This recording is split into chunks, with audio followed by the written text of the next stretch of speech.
Welcome back, listeners, to the T.R.O.N Podcast. This is your host, Rashad Woods. Today, I have a very good honor and privilege today to be able to talk to a multifaceted, multi-talented individual who does ministry as well as an author, a business owner, digital strategist, and an entrepreneur, Mr. NaRon Tillman. Thank you very much appreciate you. Thank you, Rashad, for having me. I really appreciate you and your listeners for sitting and taking out the time to listen to my little old story. Well, first of all, kind of what we talked about previously, you have a very interesting dichotomy where number one, you're a servant and you obviously have you're a minister as well too. So, and then you do business as well as automate processes and AI. And to be honest with you, I don't think of that as like, very two divergent kind of, things that you do, but you marry them together real well. So please tell us about yourself. Just to add so that the whole book can make sense too, I teach mindfulness and yoga. I started business first. I always been an entrepreneur since 19, 20 years old.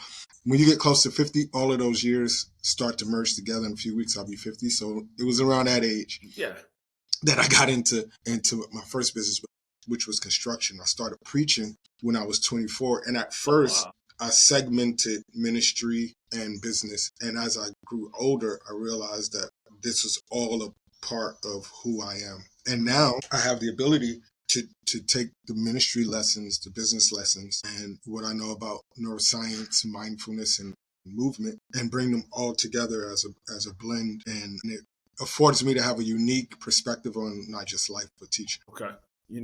And what I thought was fascinating was all your Instagrams and all of your postings and social media postings are obviously very positivity driven.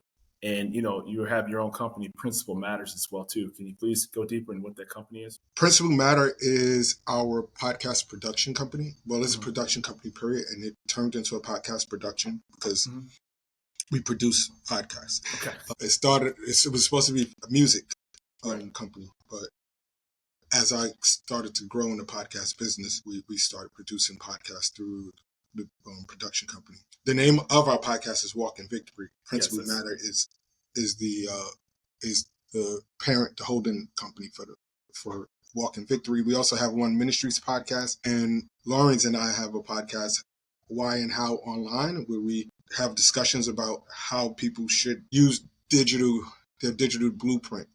Yes. In today's fast-paced, fast-moving AI economy. Right. Well, I thought what was fascinating, particularly about you, is the one thing that you emphasize is use of time and automating processes, right? Mm-hmm. Because a lot of times people, especially in this new era, are concerned about being replaced, or concerned about being displaced or being quote unquote left behind. But you utilize it to maximize your time. And you've done a very good job of saying, listen, you're big on automation, and obviously, you do repeatable strategies as well, too. So how did you find out to use AI as a tool with the things that you do? I grew frustrated with AI. I had ChatGPT for a while, and I was sitting on I was looking at it. I was like, I don't understand. I had the DALL-E, and I'm reading all these articles, and everybody's so pumped up about it, and I'm like, I don't see it. I don't get it. I didn't understand prompt engineering. And one of my friends, he's younger pastor, and he's like, oh man, all you have to do is this. So he started to show me a little bit. And me, I'm a student. I'm always going to be studying. And I just started diving into prompt engineering. And I saw this synergy between prompt engineering and the subconscious mind, the way that we prompt our subconscious mind for a purpose or prosperity or whatever we want to prompt it for. It could be even for a bad day, because the way that we put the prompts into our subconscious is the output that we're going to get. So when we wake up in the morning and we say, I'm tired, you're going to be tired. You wake up in the morning and say, today's going to be a long day, although it's 24 hours, 7 days in the same day, a week, it's going to feel like a longer day. No hours change. It was just the mindset. For sure. So the book that I wrote is Awakening I Am, and it'll be out this fall. And it is Inner Awareness in a Digital Age. Yeah. And we really dive into the similarities between prompt engineering. The more vague the prompts, the vague the output. The more distinctive we prompt, the more distinctive the output. The more vague we talk to ourselves in our subconscious mind, whether it's through prayer or affirmations, whatever floats your boat, the more vague the outputs. The more clearer we are in who we are becoming, The subconscious mind, just like the AI, wants to give us our desires. It just takes the subconscious mind some time, whereas AI, it can really happen fast. Do you ever find, though, sometimes with artificial intelligence, for all of its pluses, I mean, we all like to be able to access information readily and in front of us, but it's almost turned everybody into a subject matter expert, right? So now, do you view it as like, and I say this respectfully because obviously you're in ministry and you've worked very hard to get where you are, that now people can, if they want to, quote unquote, find something quickly, they access it quickly, and they haven't done all of their back end research to be able to talk about it in depth. I mean, it's good that people have that information in front of them, but at the same time, it can't be a substitute for continuous learning. No, it can't be a substitute for continuous learning. But what we can say wholeheartedly is that if you're an end user and you don't know about your topic matter, it's not going to make you smarter. It's only going to enhance what it is that you know. Right. Because again, it goes to the prompt. If you don't really know about marketing, it's not going to make you a marketing agent. It's going to help you to be mediocre, right. A better mediocre version of a marketer. Right. The thing is, and this is my stance, and this is why I think that writing this book was important. I grew up Pentecostal.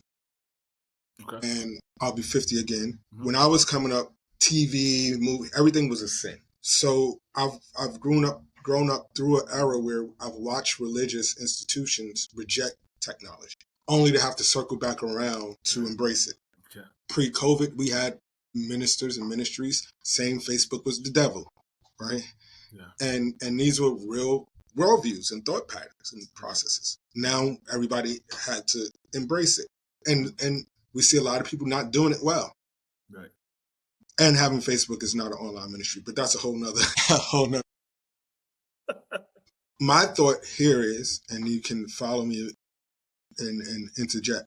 Mm-hmm. My thought here is we're living at the foundation of this evolution. Mm-hmm. Absolutely. Many of us missed the .com boom, and we sat on the sidelines and became users of the technology, right, instead of looking at it as a way to foster innovation. Absolutely. Innovation. Right. And you can't beat something up if you don't have a voice in it. So if you want to be a leader in it, if you want to have your voice heard, then learn it while it's being done so that you can carve out a space, right, where we can have conversations centered around how to use AI for the future and for the future, and not just for business. Gently, how can we have our voice? Whether I'm a Buddhist or Christian, how can my voice be heard in the middle of this new evolution? Well, what I thought was funny was, and to your point, when YouTube first came out, right? So I'm a user of YouTube, right? And then next thing you know, all right, we got a little freeze here. We're looking at it from a business standpoint. They're the ones that are trying to elevate it and monetize it. And that was in 2005 when this platform he's coming back. Out. He thought something was funny. It's the most widely this happens often, I'm pretty sure. Past cable and all the other networks. There you go. Right. And so I apologize. I'll edit that part out if you didn't. Yes, I was saying I'm pretty sure you edited it out. So you're saying you thought was funny? What you thought was funny? What I thought was funny was, here is YouTube, this platform that comes out brand new. And some people look at it, this fancy toy, I can listen to. Some people look at it as a toy, or they look at it as I can watch this whole cartoon episode. But then the brains and people who are trying to make money off of it, they're already thinking 10 years ahead, and now it's the most watched, television or streaming platform of all of them, right?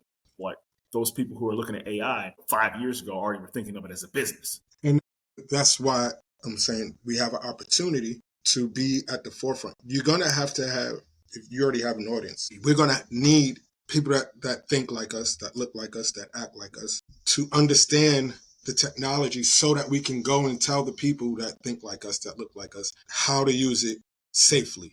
You're going to have your bad actors and everything. Of course. But just because someone who's learned it and understood it and used it to enhance their character doesn't mean that we should not embrace it. There's going to be millionaires created in this evolution. And then there's going to be people that sat on the sideline, complained, and 3 years from now, they're going to wonder how did they live without it. Did you see how some of the engineers that are getting poached right now with the salaries that they're getting offered? Yeah, billions of dollars. Oh my goodness. And you're but I do have a question. And, just to stay on this topic briefly, you always see, and it happens all the time, there's always an overcorrection, and then there's a come back to earth kind of moment when everybody goes all in on a brand new technology, just like streaming. Perfect example is streaming. Everybody got a streaming app, right? Because it was all this is brand new. And then you find out, they have to merge, they have to, Disney has Infinite, but even Disney cut back to be able to start realizing that they had to get their cost structure in order, right?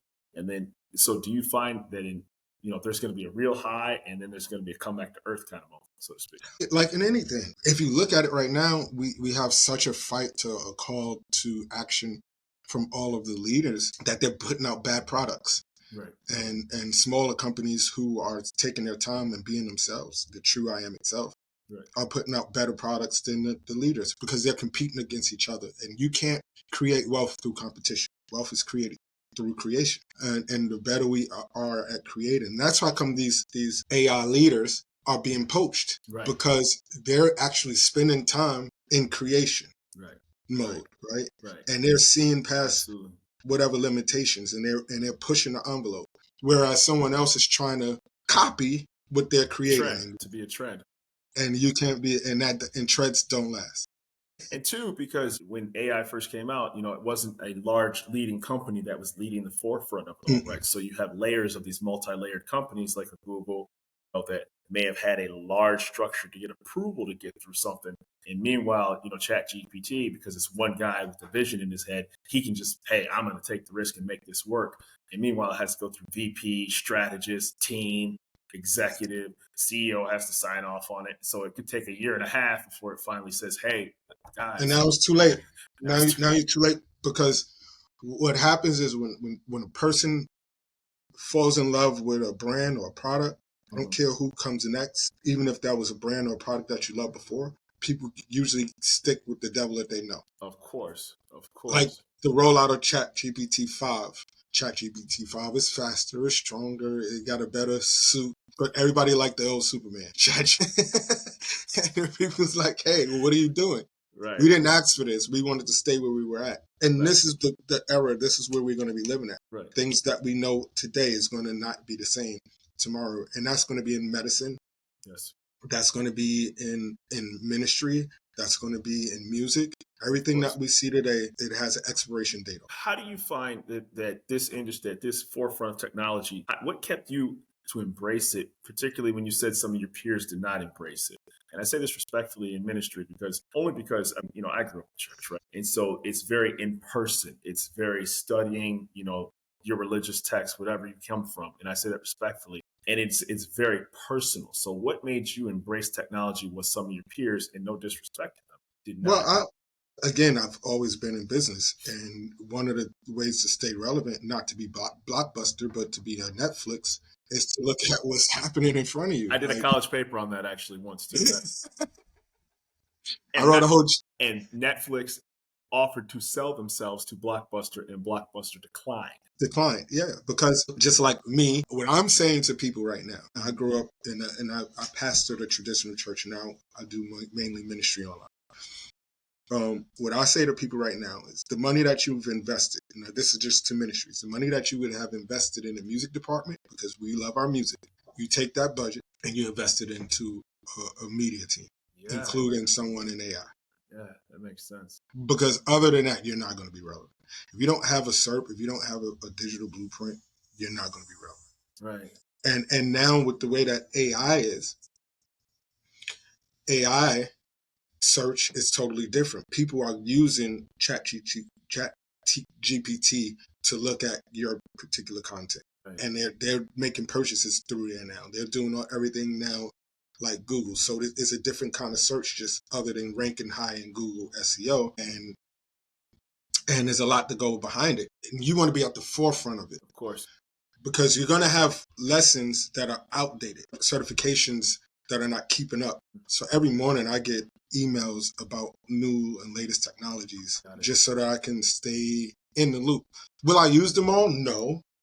It's the knowledge. Will I understand them all? No, but as long as I understand what's happening, and the worst thing that we can be, especially if we're geared to be the head and not the tail, is to constantly be the tail. For sure. 100%. Absolutely. You know, And we say that, oh, we're the head and not the tail. So we're supposed to be at the table helping to innovate some of these products, right, goods and services. right. Our Absolutely. fingerprint should be in the financial sector. Our fingerprint should be in the streaming sector. Our fingerprint should be all over. But we're so passive and so scared. And we're so locked into our small communities that that's all we see. Right, My mindset was to have the biggest church in Brooklyn. Now right, I have a global reach. right. I always thought it was funny. And one quote that stuck with me is people utilize all these services, you know, whether it's Facebook, whether it's YouTube, all these other social media platforms. And the quote always stuck with me. It said, if it's free, you're not the customer, you're the product being sold. And you're just like, oh my gosh. So here you are, to your point, being on the consuming end of it. Oh, I get to use my Instagram. I get to use my Facebook. I get to use my YouTube. And it's all free, right? It's all literally, you are being sold every single time you are. I mean, they're monetizing you and you don't even know it. You're so accustomed to just using it as this fun tool to watch clips and entertain yourself that you don't even understand that somebody right now is making a boatload of money off you. And that's a great point. And let's push that point even further. A few months ago, Facebook changed their algorithm. Yes, they did. And now the lives are only going to be housed on Facebook for 30 days. So if a ministry does their lives, and if you have had all this content and now they're saying, hey, as of this day, you're not going to be able to have access to this content no more. And you don't have the tools to download the content. Right. Right. And you don't have the wherewithal how to use the content. Right. I saw threads and posts. People, they're going to get see, this is what I'm talking about, the devil. I'm like, that's not the devil. You're just not. Basic economics. Yeah, you're not. Basic economics. You're not educating yourself on how to take your content. When you use those streaming platforms, when you use those Facebook or Instagram platforms, you use it as a tool to get a person to your platform. Correct. Where you control with your ecosystem. Absolutely. And understanding that automation is available to us, but automation is not AI. How can I now take AI and enhance those things that are automated? Right. And continue to push myself to the forefront of the conversation. Do you find a generational difference? Like if you wanted to bring in, you know, I know there's data that shows that younger people are less likely to go to church or go to a place of worship. Mm-hmm. And have you found out that has been a assisted tool to be able to get people to get into your doors or stream onto your services? Have you found I don't even invite people to stream. Because I don't invite people to stream on those services. I don't invite people. I have a handful of people that I'm training. Okay. But I do see that people notice. Okay. I can walk down the street, people go like, "Oh, I saw your clip." Okay. You're always this is what I hear. You're always online. Where can I come to? But I strategically don't do that yet. Okay. Because I want to see something. Okay. But think about it. Who creates more content than Ministries? That's a very good question. Because if you do a Sunday morning service and the average service is about 1.5 hours to 2 hours. Yes, it is. You have 2 hours of content that you've created. Yes, you do. The average viewership for a clip is 30 seconds to a minute. That one sermon, that one service, you can do 3 clips a day for 7 days. Oh, wow. You can do 3 different blogs. Oh, wow. Yeah. You can dominate in the religious/educational system. Right. So now when a person is cavalierly looking for a church, guess who's going to come up? Your name. Because you have all of this content. And if you learn how to use the tools that are available with AI, that takes the learning curve out of SEO, that takes the learning curve out of title creations, that takes the learning curve out of all of these things. And you can do this nominally. Right. You have youth and young adults that's involved in ministry, that's sitting around doing nothing. That's a way to create opportunities for them to impact ministry and then have a skill that they can actually provide for their family. Well, I thought it was fascinating when you said, you know, the tools that you're using for the music, you know, you do utilize that for the media and the digital marketing team. And then that could bring in, you know, that younger person that was on the fence, you know, like, or they would not even think very respectfully, man, how can I be a digital marketing guy and I could go to a church? Like, you know, they don't even equate their skill set with that with that institution because they're like, I don't fit into that. I'm thinking, a tech hub, I'm thinking a marketing firm. And they're like, no, actually, this is going to reach a large swath of people and your skills are going to be in constant need because we create content all the time, whether it's going to be vocational schools, whether it's going to be outreach programs, whether it's going to be the choir and everything. And then you have somebody who didn't know their skills were very utilized in that particular institution. And the problem is, too, that we have leaders who are not abreast of what's going on around them. So they have these people that may be in their pews and don't know how to use it. Right. Say, oh, you're going to be a part of our tech team. So the tech team means you're going to video record, you're going to upload, they're not really content creating. They're not really sitting down talking about strategies. They're not talking about how to really do the marketing portion. Like for us, we've created, which will be out also in the fall, agents, pathway back agents. Now, this is the way my mind views ministry now, right? So pathway back agent is for young men and women who are coming home from jail. I grew up in a war against drugs era. I have a lot of friends that have got caught up in the system. Some did 20 plus years or whatever. They're coming home now. Can you imagine what the world looked like 20 years ago? Oh, night and day. So their pathway, the agent is going to be a mentor in their phone, showing them how to do resume writing. And they get a lot of that stuff when they're on the way home. But we all know in learning, things have to be reinforced. Correct. So in the agent, they'll have a personal mentor. And this is what I'm talking about, the difference between automation and AI. Over the course of time with AI, the agent gets to know you, know how you misspell, know your idiosyncrasies, understands your writing ways, and it adapts to you. And it helps you to become better. Right. So you'll be able to type in your zip code from whatever state you're in and find employment that are lean towards men with and women with records. Right. Help mental facilities. Right. Help you to go through the process of getting all of the resources that may be available to you that you may not know about. And being back to functioning member of society. And get to back. But here's the thing about the agent that is it has morning affirmations, meditations in every religious content, even for those who may be atheists. Because my thing is not to push my religious viewpoint. My thing is to be an asset to the world. For sure. And we have all of these things built into the agency. And yesterday we just got through a meeting where we're going to now help them. There's going to be a part in it, help them to tell their story so that they can now have a pathway back to go back into the communities and to tell their story and to help young men and women that may be on the same path to show them that this is not the path. So it's the entrepreneurial path. And once we created that agent, I'm like, oh man, veterans coming home. Right. And the big, beautiful bill passed. And I'm like, there's going to be millions of people that are going to have to go back to work.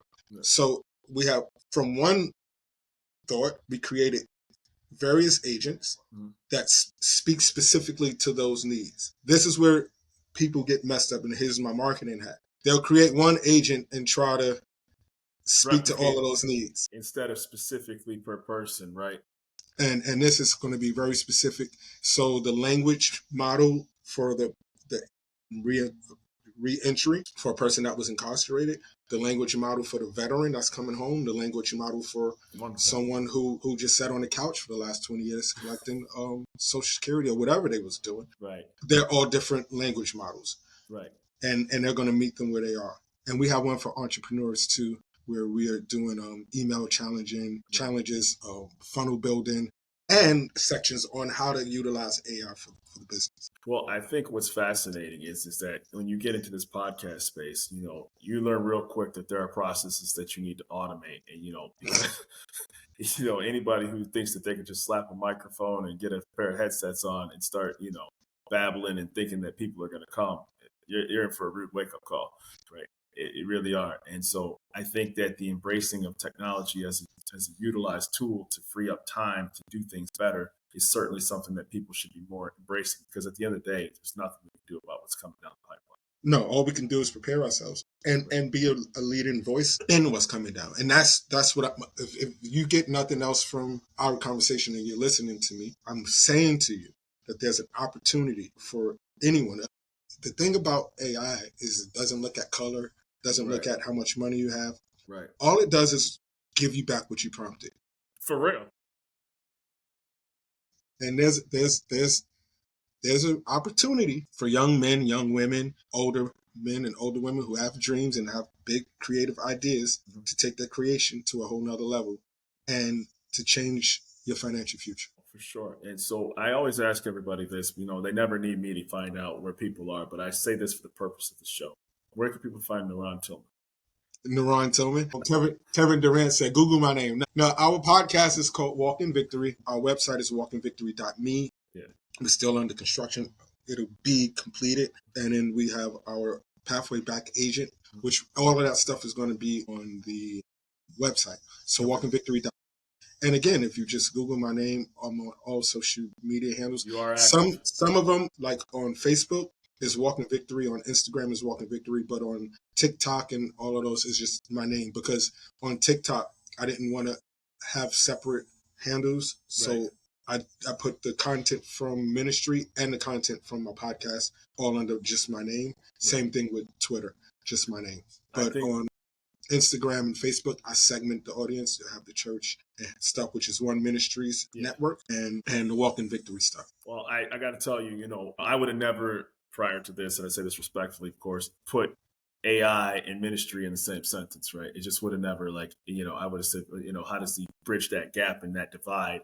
And you do it so well, and you realize that you either get on board or you don't, and you've always been an entrepreneur your entire life. So constantly evolving is obviously a part of your DNA. And so it's been an honor and a pleasure to be able to interview you. And I would love to have a follow-up conversation because I think there's more to you than just a 30-minute conversation. Sure. And I'm welcome to that. And I thank you for taking out the time and carving out the time of your busy schedule to sit down and talk with me. I appreciate you very much, NaRon Tillman. Thank you so much and wish you nothing but continued success. Well, outside